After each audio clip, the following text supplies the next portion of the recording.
Bonsoir peuple de Dieu, j'espère que tout le monde va bien. Je vais partager avec vous un message qui m'a beaucoup édifié pendant la journée. C'est un message qui parle d'une prostituée dans une ville qui avait été sauvée parce qu'elle avait donné quelque chose de précieux qu'elle avait. C'est dans les livres de Luc 7, 36 à 50. Alors, c'était dans une ville, il y avait un pharisien qui avait invité Jésus-Christ dans sa maison pour manger. Et la prostituée de la ville avait entendu cela. Elle n'a pas regardé à gauche ou à droite, elle n'a pas regardé ce qu'elle était en fait. Elle n'a pas regardé ce que les gens disaient d'elle. Elle est entrée chez elle, elle a pris quelque chose de précieux qu'elle avait. Et ce qu'elle avait de précieux, c'était les vases d'albâtre. Ces vases d'albâtre, c'était les parfums. Elle a pris ses parfums et elle a couru vite là où Jésus était. Et elle s'est mise à genoux en train de pleurer sous les pieds de Jésus. Et en pleurant là, les larmes coulaient sous les pieds de Jésus. Ça coulait, ça coulait, ça coulait. Et en coulant, ça a lavé les pieds de Jésus. Ensuite, elle a essuyé avec ses cheveux. Elle n'a pas regardé voir un mouchoir, prendre je ne sais pas moi quoi. Elle a essuyé ces larmes-là avec ses cheveux. Et en essuyant, quand elle a fini, elle a mis du parfum. Le parfum du précieux qu'elle avait là. Elle a mis ça au pied de Jésus. Elle a mis cela au pied de Jésus-Christ.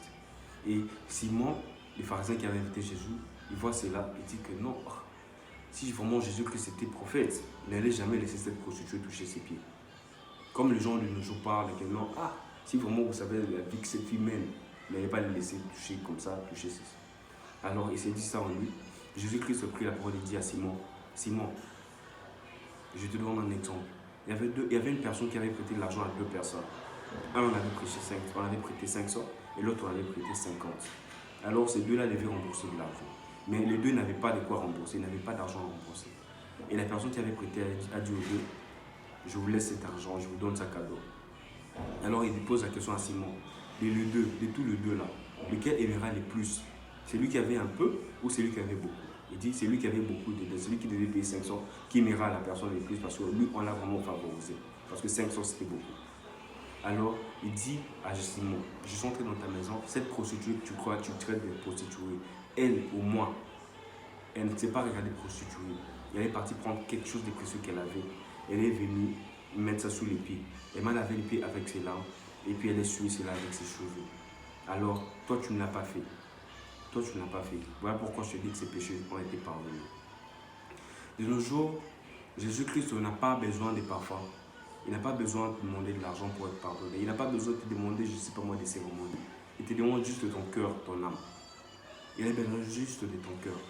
Il demande à ce que tu lui donnes ton cœur afin qu'il puisse prendre le contrôle de ta vie, afin que tes péchés soient pardonnés. Il ne te demande pas de donner, je ne sais pas moi, combien. Il ne te demande pas de monter, je ne sais pas moi où. Il demande juste de ton cœur. Il a besoin de ton cœur pour que tes péchés soient pardonnés. Donne-lui ton cœur. Dis à Jésus, prends le contrôle de ma vie. Prends le contrôle de ma vie. Et tu verras, il y a certaines choses qui ne marchaient pas dans ta vie qui commenceront à marcher. Parce que tu as donné ton cœur à Jésus-Christ. Parce que tu as donné ton âme à Jésus-Christ. Cette prostituée n'a pas regardé qu'elle était prostituée. Elle a donné quelque chose de la valeur qu'elle avait, les parfums. Elle a appliqué au pied de Jésus-Christ. Alors, Jésus-Christ, en ce moment, il ne demande pas ces parfums. Ces parfums qui étaient pour cette femme, pour Jésus, quand c'est le moment, c'est ton cœur.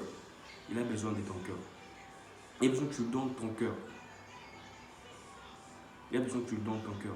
Et si tu as déjà donné ton cœur à Jésus-Christ, gloire à Dieu. Si tu as déjà donné ton cœur à Jésus-Christ, gloire à Dieu, mais sache qu'il revient bientôt.